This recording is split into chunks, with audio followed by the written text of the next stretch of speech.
The final problem.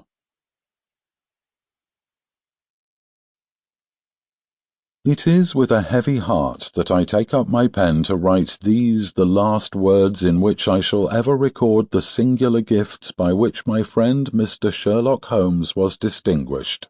In an incoherent and, as I deeply feel, an entirely inadequate fashion, I have endeavoured to give some account of my strange experiences in his company, from the chance which first brought us together at the period of the study in Scarlet, up to the time of his interference in the matter of the naval treaty, an interference which had the unquestionable effect of preventing a serious international complication.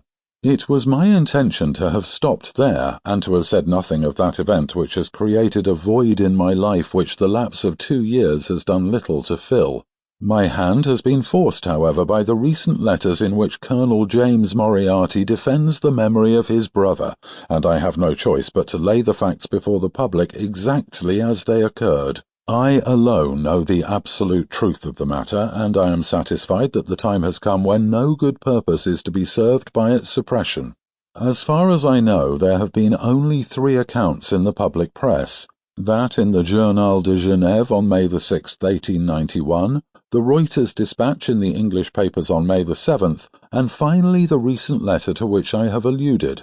Of these, the first and second were extremely condensed, while the last is, as I shall now show, an absolute perversion of the facts. It lies with me to tell for the first time what really took place between Professor Moriarty and Mr. Sherlock Holmes.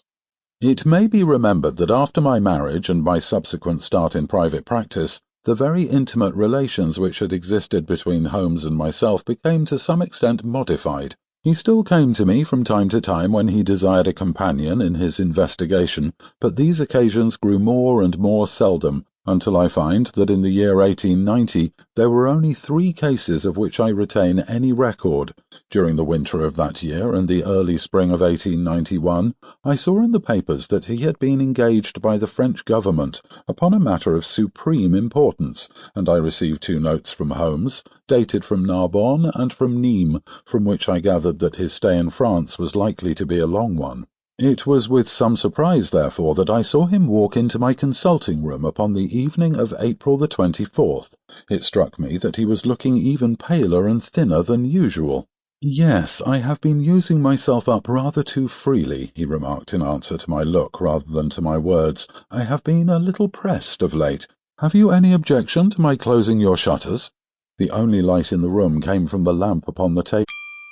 Sample complete. Ready to continue?